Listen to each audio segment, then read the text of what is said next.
America की सारी हवा चीन के आगे निकल गई है। डोनाल्ड ट्रंप का आप कैरेक्टर समझ चुके होंगे। ये जब सामने वाले को देखता है कि मजबूत है और वो झुक नहीं रहा है, मारने को तैयार है उल्टा हमें, तो ये जाके हाथ मिला लेता है, दोस्ती कर लेता है। चाइना के साथ ट्रंप ने यही किया है। ताइवान को भड़काया, सालों तक ताइवान को हथियार दिया, ताइवान को सपोर्ट किया और ताइवान को खूब भड़काया अमेरिका ने कि आप लड़ो, हम आपके साथ हैं, हम आपका साथ देंगे। और इधर ईरान ने आकर पेल दिया अमेरिका को, तो अमेरिका कमज़ोर हो गया। तो अमेरिका को ये क्लियर हो गया कि अब हम ताइवान की मदद नहीं कर सकते और चाइना के ख़िलाफ़ हमने जो बोला है उसको अब साफ कैसे किया जाए। अगर चाइना ने हमें नुकसान पहुंचाना शुरू कर दिया तो हम क्या करेंगे। तो ये गुलाबी सूअर पहुंच गया चीन। अब रिपोर्ट ये है, कई तरह की बात हो, चाइना में बहुत कुछ हुआ है। ट्रंप के जाने से चाइना के अंदर बहुत सारी चीज़ें हुई हैं। जैसे एक खबर यह आई कि जब दोनों राष्ट्रपति आमने सामने बैठे थे तो चीन के राष्ट्रपति की जो कुर्सी थी वो थोड़ी ऊंची रखी गई ताकि वो अपना पद ऊंचा दिखा सकें। डोनाल्ड ट्रंप जिस कुर्सी पे बैठा था, कुर्सी दोनों एक जैसी थी लेकिन उसकी हाइट कम थी, डोनाल्ड ट्रंप कम दिख रहा था, कम हाइट पर दिख रहा था। इस तरह की छोटी मोटी चीज़ें। और जैसे कि एक बड़ी चीज़ ये हुई कि चीन के अंदर जितने भी अमेरिका के अधिकारी पहुंचे थे, जितने भी अमेरिकी ऑफिशियल्स पहुंचे थे, भाई वो अपना पर्सनल मोबाइल, लैपटॉप, डिवाइसेस लेकर नहीं गए थे क्योंकि उनको डर था कि चाइना हैक कर सकता है, चाइना कुछ भी कर सकता है।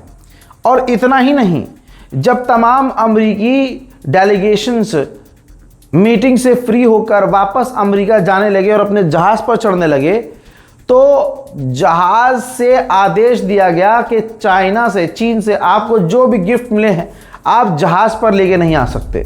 जी हाँ, ये बात मैं नहीं कह रहा हूँ, ये बात हकीकत है, रिपोर्ट में आ चुकी ये बात है। जितने भी गिफ्ट अमेरिकी डेलीगेशंस को चीन के द्वारा मिले थे ना, वो चीन के अंदर ही डस्टबिन में, कूड़ेदान में अमेरिका ने डलवाए। ऐसी बहुत सारी चीज़ें हुई हैं। लेकिन दूसरी जो चीज़ हुई है कि डोनाल्ड ट्रंप का तेवर जो बदला है, डोनाल्ड ट्रंप की आपने टोन बदली हुई देखी होगी।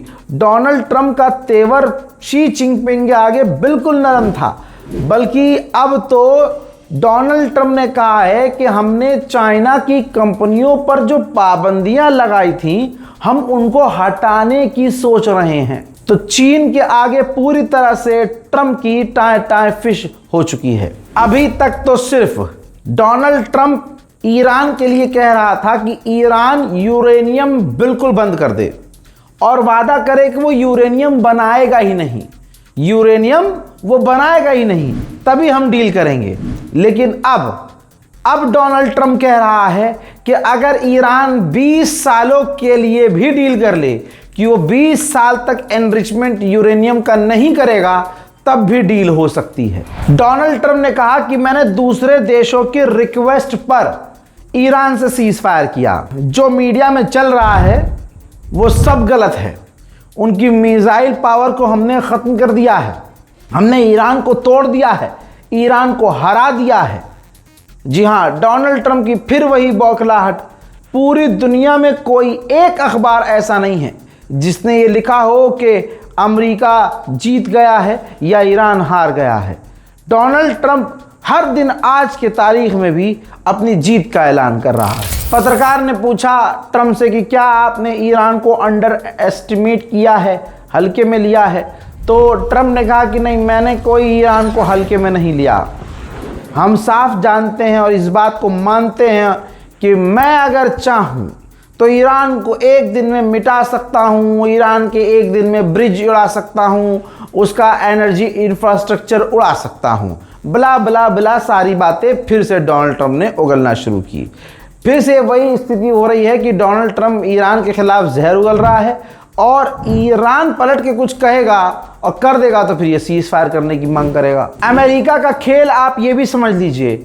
अमेरिका ने कहा है कि हमने जो भी किया है ईरान के साथ, ये हमने अपने साथियों के फायदे के लिए किया है।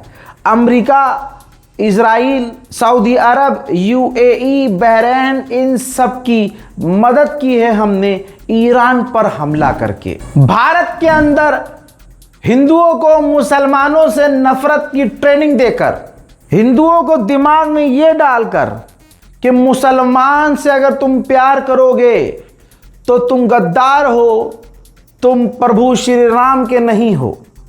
यह बीजेपी ने किया है और हमेशा से किया है। लेकिन अरब देश जब पहुंचते हैं, जिसका जिक्र मैं अक्सर करता हूं, जब मोदी अरब जाते हैं, अरब देश में जाते हैं, तो अपनी छाती ऐसे उठाकर निकालकर दोनों हाथ पहले से ही बत्तख की तरफ फैलाकर पहुंच जाते हैं। ये वीडियो देखिए, खुद मोदी ने शेयर किया है। तमाम हिंदू समुदाय अपनी आंखों को फाड़ कर देख ले और हिंदू संगठन अपनी औकात को अपनी आंखों से देखें। ये वो आदमी है जिसे तुम अपना बाप मानते हो। इसी के लोग, इसी की सरकार, इसी के चाहने वाले राइट विंग वाले भारत के अंदर मुसलमानों के खिलाफ नफरत फैलाते हैं और उनका काम ही नफरत फैलाना है। लेकिन ये देखिए भाई, बिन जायद से जब यूएई के प्रधानमंत्री से जब मोदी मिले तो भाई 8-10 कदम पहले ही मोदी ने अपने पर खोल दिए और फड़फड़ाते हुए जाकर यूएई के जो प्रधानमंत्री है उनसे मिले। तो ये इनकी औकात है। अब कोई इनसे पूछे कि तुम और तुम्हारे लोग भारत के मुसलमानों से, अपने ही मुल्क के मुसलमानों से नफरत कर रहे हो और विदेशी मुसलमानों से छाती जाकर मिला रहे हो। वाह, इसी आदमी का तो डायलॉग था ना, हिपोक्रेसी की भी सीमा होती है।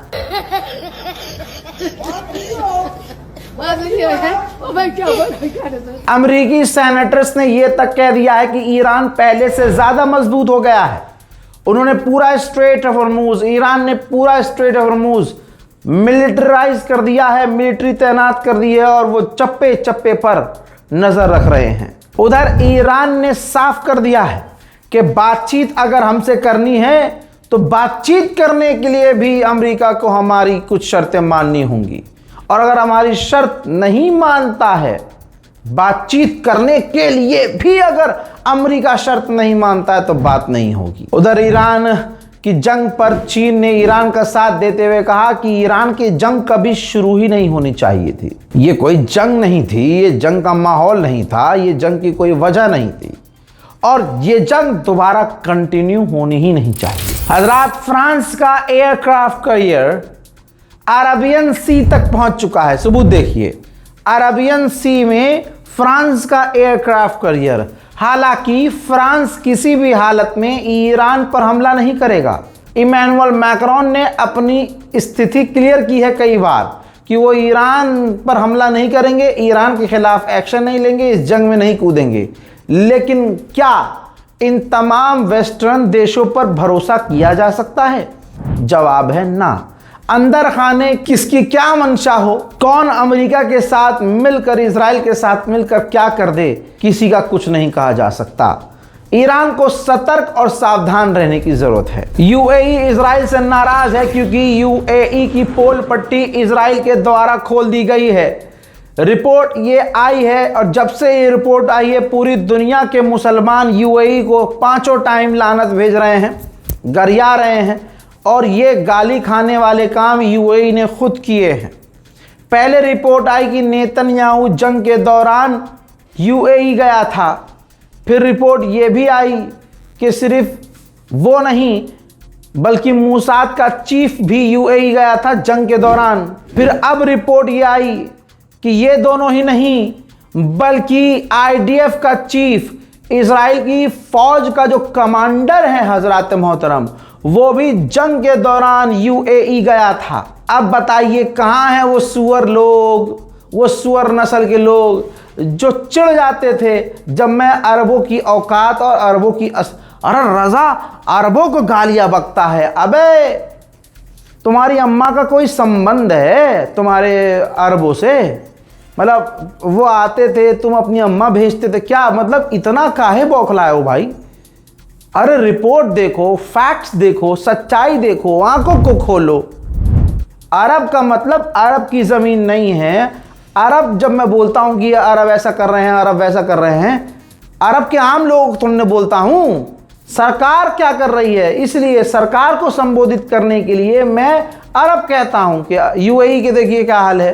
तो यूएई का मतलब यूएई के लोग नहीं, यूएई की सरकार। अब ये यूएई की जो गवर्नमेंट है पूरी तरह से एक्सपोज हो चुकी है। पूरी दुनिया का एक भी मुसलमान अल्हम्दुलिल्लाह यूएई को सपोर्ट नहीं कर रहा है। हाँ, अब तुम्हारे अंदर अगर बेगैरती हो तो खुलकर यूएई को सपोर्ट करो। ईरानी जनरल आईआरजीसी कमांडर अलग ही मोड में हैं। आईआरजीसी के एक ऑफिशियल कमांडर ने कहा है कि हम अपने आखिरी खून के कतरे तक अपने मुल्क को बचाएंगे और दुश्मन को धूल चटाएंगे। अमेरिकी इंटेलिजेंस रिपोर्ट का दावा यह है कि डोनाल्ड ट्रंप की सरकार और अमेरिका की जो फौज है वो ईरान की military capability, missile capability, underground missile capability देखकर दंग है, हैरान है, परेशान है। ये रही रिपोर्ट, जी हाँ, जिसमें बताया है अमेरिका की ही संस्था ने कि अमेरिका की सरकार, डोनाल्ड ट्रंप का प्रशासन और अमेरिका की फौज परेशान, हैरान और चौंक गई है ईरान की अंडरग्राउंड मिलिट्री पावर देखने के बाद, ईरान की अंडरग्राउंड मिसाइल पावर देखने के बाद, क्योंकि अमेरिका आज भी ईरान की अंडरग्राउंड मिसाइल सिटीज को और मिसाइल्स को तबाह नहीं कर पा रहा है। रॉयटर्स ने छापा है कि गल्फ की लाइफलाइन यानी हॉर्मूज ईरान का सबसे बड़ा हथियार बन चुकी है, जिस हथियार को ईरान बखूबी इस्तेमाल कर रहा है। उधर ईरान ने मलेशिया के एक जहाज को स्ट्रेट ऑफ हॉर्मूज से सुरक्षित गुजरने दिया है। यह बात भी क्लियर हो गई है कि अगर स्ट्रेट ऑफ हॉर्मूज नहीं खुला तो तेल और गैस के दाम, सिर्फ तेल और गैस के दाम नहीं, दुनिया की तमाम हर चीज के दाम बढ़ सकते हैं। पूरी दुनिया में महंगाई आ सकती है। आईडीएफ ने कहा है, इजराइल डिफेंस फोर्सेस ने कहा है कि हमारा मानना यह है कि डोनाल्ड ट्रंप ईरान पर दोबारा हमला कर सकते हैं और हम ये कह देना चाहते हैं कि हम भी ईरान पर दोबारा ऑपरेशन करने के लिए पूरी तरह से तैयार हैं। हजरात, अरब के देश, टोटल अरब के देश जो तेल के प्रोडक्शन करते थे, तेल प्रोड्यूस करते थे, सब मिलाकर तेल को अब आधे से ज़्यादा कम प्रोड्यूस कर रहे हैं। यानी तमाम अरब देशों को देखा जाए तो अब वो तेल ना के बराबर प्रोड्यूस कर रहे हैं, जिसकी वजह से पूरी दुनिया में तेल के दाम भी बढ़ने वाले हैं तेज़ी से। उधर ईरान भी ख़तरनाक खेल की तैयारी में है। ईरान सीरियस होकर सोच रहा है कि अगर दोबारा जंग शुरू होती है तो यमन का जो रेड सी का रास्ता है, बाब-अल मंदेब, जो कि स्ट्रेट ऑफ हॉर्मुज की तरह दूसरा ही रास्ता है, बाब-अल मंदेब, तो ईरान सीरियस होकर सोच रहा है कि इस दूसरे रास्ते को भी लाल सागर में बंद कर दिया जाएगा। पहले पूरी दुनिया चीन को कॉपी कैट कहती थी, आज ईरान के हथियार ऐसे हैं कि सारी दुनिया ईरान के हथियारों को कॉपी कर रही है। ईरान का शाहिद 136 ड्रोन पहले रशिया ने कॉपी किया, फिर चीन ने कॉपी किया, फिर अमेरिका ने कॉपी किया और आज आप हैरत करेंगे यूएई ने, दुबई ने ईरान के शाहिद 136 ड्रोन को कॉपी किया और उसका सफलतापूर्वक परीक्षण किया। उधर आदत से मजबूर इजराइल ने एक बार फिर से लेबनान पर हमले किए हैं। इस हमले में 6 लोग मारे गए हैं, लेबनान के 6 लोग शहीद हुए हैं। अरबों के कानों पर जूं नहीं रेगी है। कोई आपको ज़्यादातर यूट्यूबर ऐसे नहीं मिलेंगे जो ये ख़बरें आपको दें जो ख़बर मैं देता हूं, क्योंकि जो ख़बर मैं आपको दिखाता और जिस तरह से बताता और जिस हिसाब से दिखाता हूं, चैनल उड़ जाते हैं और कई बार कईयों के उड़े हैं। हजरात, पिछले कुछ घंटों में लेबनान पर इजराइल के बड़े हमले हुए, 6 लोग शहीद हुए। तस्वीर आपके सामने।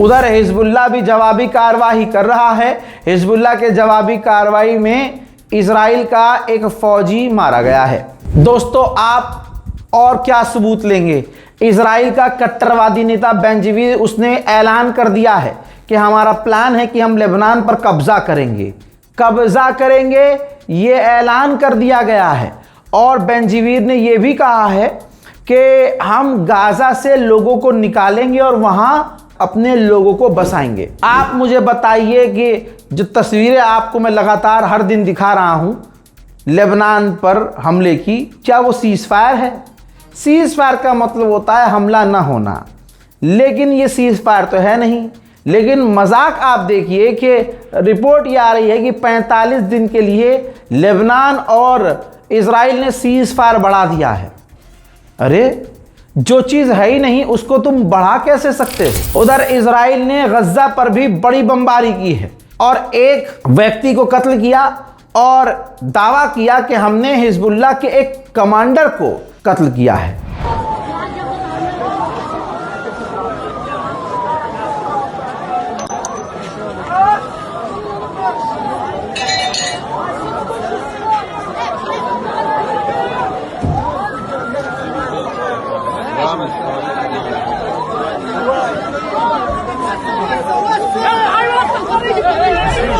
जिन हिंदुओं को लगता है कि ये जो इजरायली हैं तुम्हारे सगे होंगे, याद रखिएगा, मेरी इस वीडियो को सेव कर लीजिएगा।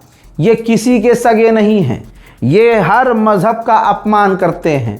ज़रा इस वीडियो को देख लीजिए दोस्तों, पूरी दुनिया थूक रही है इजरायलियों पर। ये देखिए, चर्च के आगे जो दूसरे धर्म का धर्मस्थल है उसके आगे ये यहूदी थूक कर जा रहे हैं।